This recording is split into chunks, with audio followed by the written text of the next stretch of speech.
नमस्कार दोस्तों, 3rd October 2024 we are going to discuss editorials from The Hindu, Business Standard, Pioneer, Live Momentum. Without further delay, we will go into article discussion. First article here talks about women's safety. What kind of measures do we need to take in order to bring women's safety? Nirbhaya case, basically 23-year-old physiotherapy student, and she was victim of rape, mutilation, murder. She was died on 2012, famously called Nirbhaya case. After her death, she had gone through a lot of pain because she was gone through gang rape in bus in New Delhi. Then the entire country was put under fire because of this outrage. This crime led central government to bring one law. This is called Criminal Act, basically Nirbhaya Act. This came into being in February 3rd, 2013, 2 months after Nirbhaya passed. That means she has died because of brutal assault. This new law, Nirbhaya Act, they brought significant changes in legislation on anti-women offences. This act broadened definition of rape.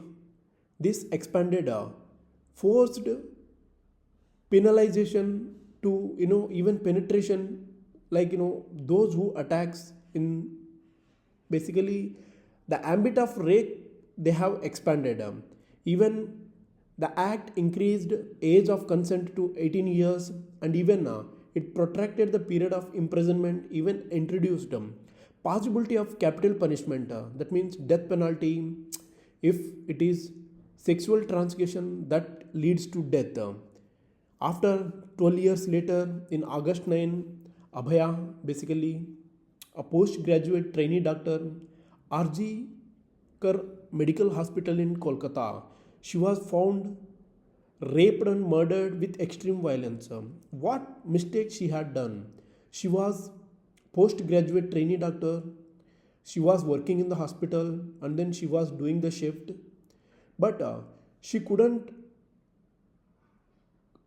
continue work because of the overwork, and she could sleep peacefully, but the person attacked and raped her, murdered her. This is gross injustice and violation against women. There were several protests led by junior doctors across 26 state-run hospitals, even medical colleges, even in Bengal also.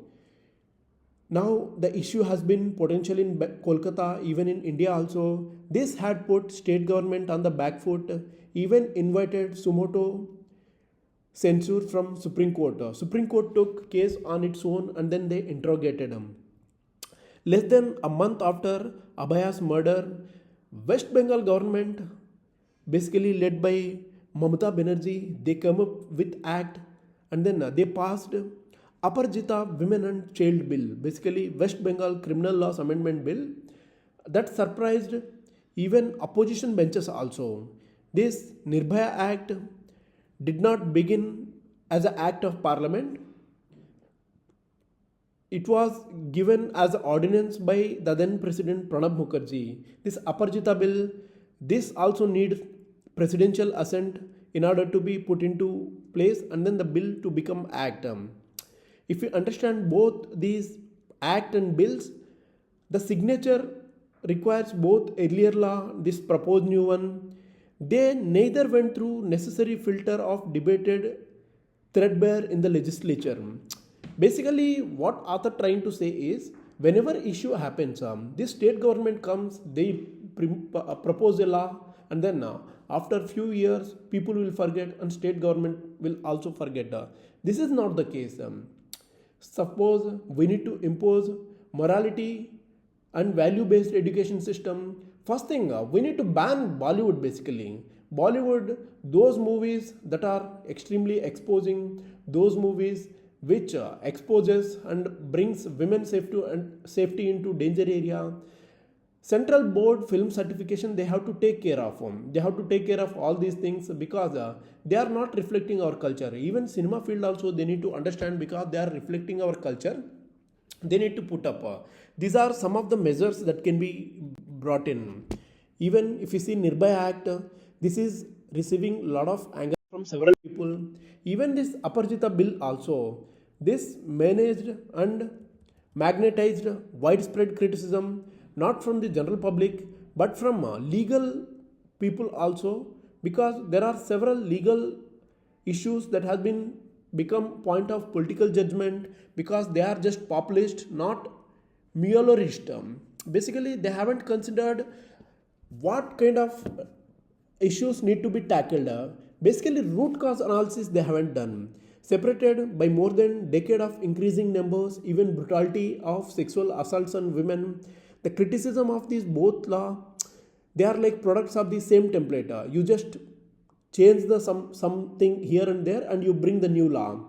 The socially unconsidered laws, they are motivated by concerns for more crowd pleasing than just basically to bring justice to the people. They are brought this law because to help some people. If you see little more than 2 weeks after this Nirbhaya Act came out, women groups they came together at Delhi's Jantar Mantar. They protested because this is weak and excessive provisions. Even there was huge issues that highlighted new definition of gender neutrality of rape, even the sanction required if military personnel were accused. Like there are several things, even marital rape, that government permission to pursue rape investigation. There were several things. Suppose say civil servant or public servants are carrying marital rape, then permission is needed. Several such a kind of things are there. Those are provisions that can be misused. Even if you see, there are many international studies, legal and sociological, that had established harsher punitive measures but did not reduce incidence of any crime. Actually, they escalated this rape into rape and murder. Even critics of this Nirbhaya Act, they too aware that this law could bring more sexual hyperviolence, and then it will bring a goad. Basically, it will highlight from actionable punishment. Even defenseless retribution law, this has been meant to judge. They have been willing to throw a full book of perpetrator. Punishment, it has been eased. Prosecutor under considered, defense allowed, that could be more latitudinal positions. There is a tension between what has been put up in law and what has been practiced as per justice system. So there is a huge difference between both of them. Even if you see data, National Crime Record Bureau, 6 years between 2012 and 2018, rape cases, those are increased by 34%. Basically, you can understand the figure, they stayed very high with escalation of penalties, minimum sentence of 10 years, even life imprisonment, death penalty for younger than 12 years. Despite of all these laws, 2018 and 2012, according to National Crime Record Bureau, conviction of rates for rape were just 27 to 28%. But in contrast, if we compare with United Kingdom, the conviction rate for rape was almost 60% in 2023, 63.5% in 2022. Even Nirbhaya Act, behind what kind of caution we need to understand. The present act, this is just populist measure that has been put up by Didi government. Aparchita bill, this has been criticized because it is just one step further in Nirbhaya Act. Though it brings all these things, death penalty, even life imprisonment, when person who have been attacked or raped, basically victims, they could be left to die or left to vegetative state. What do you mean by vegetative state? They will be just alive. That means they are like dead only. They cannot do any work because of their organs, body parts might be damaged. So that is called vegetative state. So basically human beings are becoming animals nowadays. Those things we need to consider more thing. But the only one law in the country that makes death penalty compulsory for particular crime. It is illegal basically. The bill specifies life imprisonment for gang rapist almost for 20 years with possible life imprisonment. Even critics says those we need to go away from this area and we need to bring a justice system back into system. Politics is both basically creator and death of the law. The law is basically enforcer of the political propriety. Nirbhaya Act, the Aparchita Bill, their act wisdom has been put under a lot of strain. We need to understand from many other angles, because these kind of populist measures they harm more than they will bring healing to women's safety. This is the article about. Next article is about case of patent censorship, how patent need to be protected, what kind of things need to be done. This article has been discussed in detail. In September 20, 2024, Justice A.S. Chandurkar, Bombay High Court, they broke into, basically there was a split verdict. Basically they delivered a ruling defense on right to free speech. Justice declared unconstitutional an amendment made into Informational Technology Rules 2021, basically information technology on guidelines related to digital media ethical codes. This law would have been given union government basically a power to decide news about its operation that has to be carried out on the internet. Basically there are certain provisions that could be questioned. Rule 31 BV, basically this puts a lot of responsibility obligation on intermediaries, basically companies that facilitate the use of internet for service providers to social media platforms. If union governments, basically fact check unit that has been created under this amendment, this has been identified any reporting on the government business as a fake, false or misleading. These intermediaries, they were required to make a reasonable efforts not to host or display or publish such kind of information. Basically, suppose say I'm uploading one content, that content could be a fake or sometimes misleading. Suppose say I will provide some data that could be twisted. Basically, that data could lead to communal disharmony and then bring a religious fights between different religions. So in order to prevent those things, central government, they brought amendment to Informational Technology Rules 2021. Author says basically whether they need to ignore a directive, because there is a safe harbor. Basically there is a immunity from liability that could be integral part of the Informational Technology 2000 Act 2000. Then this act protects, it offers both even businesses and large public their right to free speech. We have fundamental right under Article 21, we have right to free speech. There is even doubt, fake and misleading information on the internet is a problem, because its proliferation, given the medium of influence in digital area today, this could be a matter of serious public concern. To that end, state has legitimate interest in ensuring solution towards tackling this kind of issues. But any kind of measure that should be taken within the constitutional boundaries. We have right to freedom, right to speech under Article 21. Under Article 21 rights only, the government should take action. Beyond that, it leads to again violation of fundamental rights. What kind of petition has been put up and what was the response? The petitioners in Bombay High Court, they argued introduction of these rules, clause 3, 1BV, this breached wall of protection. State, they appropriated power to determine what information fake, what was misleading. They did in manner that maintained no faith in restriction of the constitution, but it permits on free speech. Even more, they added, even they failed to acknowledge there existed another even less intrusive measures that could have been adopted as a counter to the problem. Union government, they made two kind of arguments. Union government argued law was anything but it is kind of coercive and it was intermediary and compelled to act in FCU's directions. All those intermediaries, they were to take the liberty even to take safe harbor with appropriate proceedings. Second thing, no person enjoyed license to spread fake, even misleading information. Even there was no constitutional protection that could be accorded to this kind of untrue speech. So according to state, these kind of rules they fell within government power to regulate online expression. Even judges, division bench, they came with differing conclusion on rule validity because even justice found they are ultra vires. Basically, what do you mean by ultra vires? They are violating constitution. What is intermediaries and safe harbors?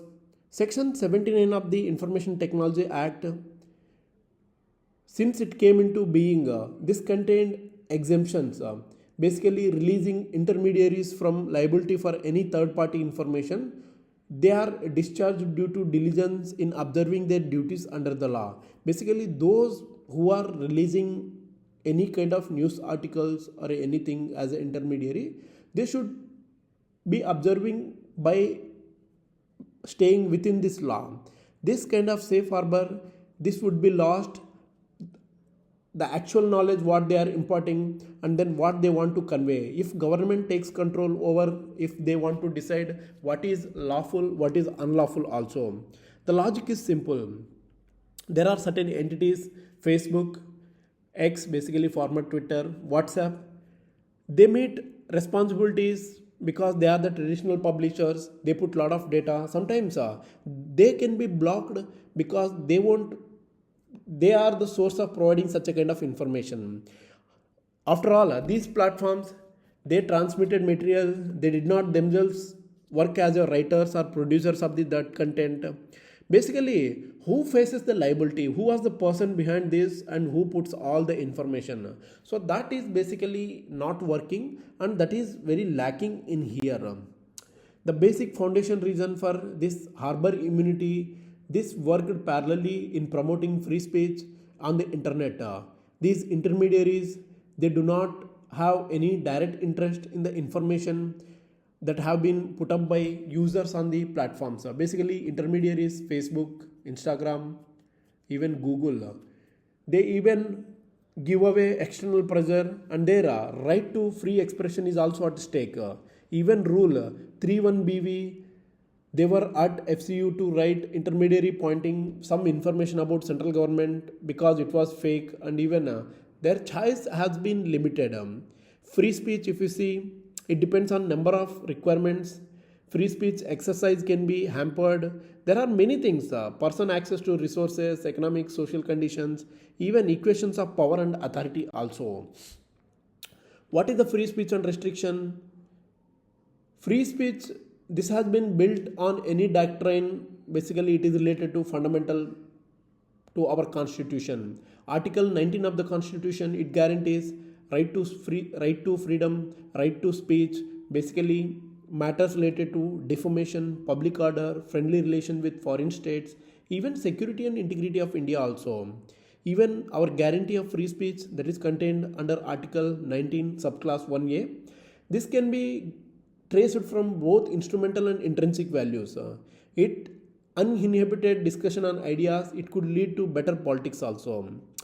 Even free speech, the second area is because it matters not only from the result it produces but also its recognition because it gives citizens equal moral beings. Because our dignity, our autonomy as human beings, it all depends on our ability to exercise right to free conscience and free to thought. Basically, in doing so, Bombay High Court, they failed to locate what kind of permissible category that can be stipulated under constitution. So, Bombay High Court, they recognized nothing but a patent censorship. So, we have to act according to the principle that have been ingrained at our Indian constitution. This is the article about patent censorship. We'll discuss next article about political warfare. Recently, you might have heard about Tirupati. Tirupati is a pious shrine for Hindu pilgrimage. There, prasadam basically called laddu. This laddu is made of ghee.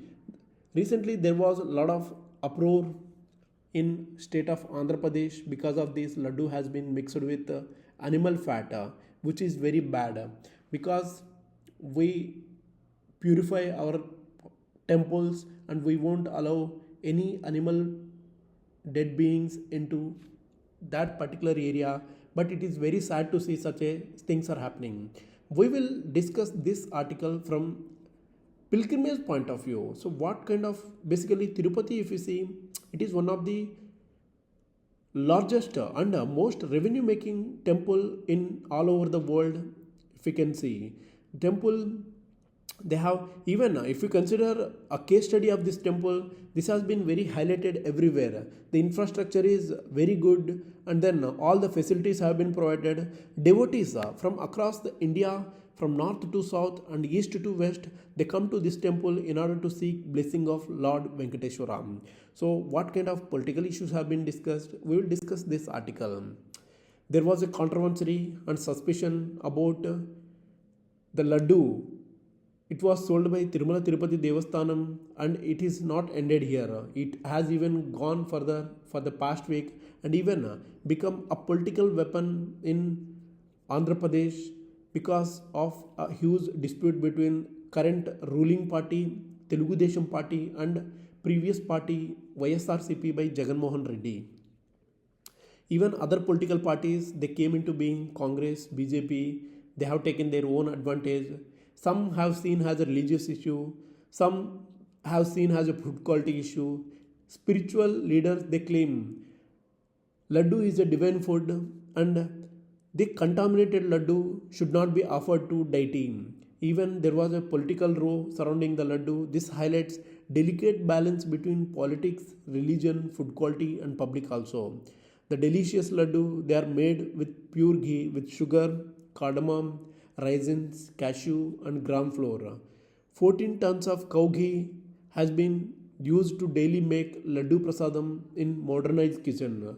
They will be first offered to God and it will be distributed to devotees as a divine prasadam.